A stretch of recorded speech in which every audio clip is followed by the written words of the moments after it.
ఈ నెల 11వ తారీఖు దాదాపు ఉదయం 10 గంటలకు మనకు డైలాండ్ కాల్ వస్తుంది.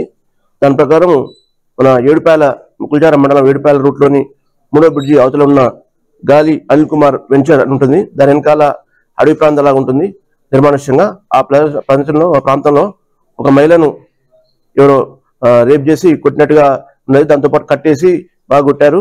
అపస్మారకంగా ఉన్నది. మనకు ఫోన్ వచ్చింది. ఫోన్ రాగానే ఇమీడియట్ గా మన ఎస్ఐ కుల్చారం ఇమీడియట్ గా బయలుదేరి అక్కడ చూశాడు. చూడగానే ఆ మహిళ అపస్మారక స్థితిలో ఉంది. ఇమీడియట్ గా అంబులెన్స్ వచ్చే వరకు లేట్ అవుతుందన్న ఉద్దేశంతో ఇమీడియట్ గా తన వాహనంలో ఆమెను తీసుకొచ్చి మన మెదక్ గవర్నమెంట్ హాస్పిటల్ చేర్చారు. ఆమె ట్రీట్మెంట్ పొందుతుంది.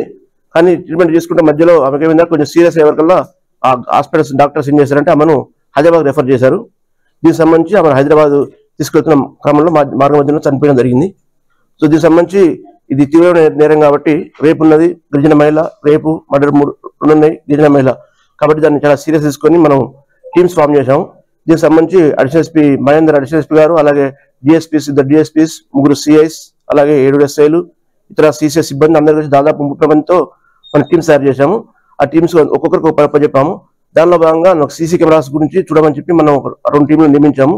వాళ్ళు చూస్తున్న క్రమంలో వాళ్ళు ముందుగా ఆ బాధితురాల గ్రామం నుంచి మన మెదక్ టౌన్ వరకు, మళ్ళీ మెదక్ టౌన్ నుంచి ఏడుపాయలు ఎక్కడ ఇన్సిడెంట్ జరిగిందో అక్కడ వరకు కూడా కెమెరాస్ ఎక్కడెక్కడ కెమెరాస్ ఉంటే అన్ని కూడా వలబట్టడం జరిగింది. దానివల్ల లాస్ట్ మనకు ఒక ప్రాంతంలో ఉన్న సీసీ కెమెరాలో ఒక వ్యక్తితో ఆమె మాట్లాడుతున్నట్టు మనకు కనిపించింది. సో ఆ వ్యక్తి ఎవరైనా తీసి ఫోటో తీసి చూస్తుంటే ఆ వ్యక్తితో మాట్లాడింది. నెక్స్ట్ ఆ వ్యక్తితో నడుచుకుంటూ పోతుంది బ్యాక్ సైడ్. దాంతోపాటు ఎవరైనా చూడడం జరిగితే మనం అతను చూసాము. చూస్తే అతను మనకు పాత నేరస్తుగా అర్థమవుతుంది. అతను ఇంతకుముందు కూడా ఒక మర్డర్ కేసులు ఉన్నాయి. ఇలాంటి మర్డర్ కేసే. కళ్ళు దుకాణం దగ్గర ఒక అమ్మాయితో పరిచయం చేసుకుని మెదక్ టౌన్ లోనే కళ్ళు దుకాణం దగ్గర పరిచయం చేసుకుని ఆమెను నిర్మానుష్య ప్రాంతాన్ని తీసుకొని పోయి రేప్ చేసి చంపడం జరిగింది. సో ఆ కేసు అతని మీద ఉంది.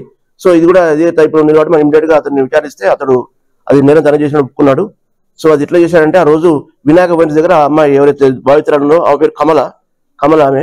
సో ఆమె బాధితురాలు వినాయక వెన్స్ అని బస్ స్టాండ్ దగ్గర ఉంటుంది. సో అక్కడ పరిచయం అయ్యాడు. పరిచయం అయినప్పుడు ఆమె నాతో భాషలో మాట్లాడాడు. వాళ్ళ భాషలో మాట్లాడి ఆ ఇద్దరు మాట్లాడుకున్నారు. మాట్లాడుకున్న తర్వాత నీకు పనిపిస్తా ఏడుపాయల దగ్గర ఇప్పిస్తారా అని చెప్పి తీసుకుని వెళ్ళాడు. తీసుకువెళ్ళిన తర్వాత అక్కడ పోయినాక అన్నం తినిపించాడు. ఏడుపాయల్లో తినిపించాక 3-4 వరకు వాళ్ళు అక్కడే తిరిగారు. అట్టే తిరిగాక ఆయనకు ఏం చేశాడు, అమ్మాయిని ఆ లేడీని బలవంతంగా తీసుకొని పోయి అనిల్ కుమార్ వెంచర్ వెనకాల తీసుకొని పోయి ఆ అమ్మాయిని బలవంతంగా రేప్ చేశాడు. సో ఆ మినకపోయేసరికి గట్టిగా కాలు చేతులు కట్టేసి రేప్ చేసి తర్వాత మన బయట తెలిస్తే బాగుండదని చెప్పి ఇమీడియట్ గా ఆమె బాగా కొట్టాడు. కట్టలతో అక్కడ ఉన్న రాళ్లతో కొట్టాడు. కొట్టిన తర్వాత ఆమె చెవుకు ఒక ముక్కుకు ఒక కమ్మ ఉండే, ముక్కుకున్న గోల్డ్ సంబంధించిన కమ్మ ఉంటే అది తీసుకొని పరారయ్యాడు. సో అవన్నీ కూడా మనకు విచారణ ఒప్పుకున్నాడు. దాంతోపాటు ఆయన దగ్గర నుంచి మనం ఆ కమ్మ అయితే ఉందో అమ్మాయికి సంబంధించింది అది కూడా మనం రికవరీ చేసినాము. ఆ కుటుంబ సభ్యులు కూడా వాళ్ళు కూడా చూస్తే వాళ్ళు దాన్ని ఐడెంటిఫై చేయడం జరిగింది. సో ఈ సందర్భంగా ఈ రోజు అతన్ని అరెస్ట్ చేస్తున్నాము.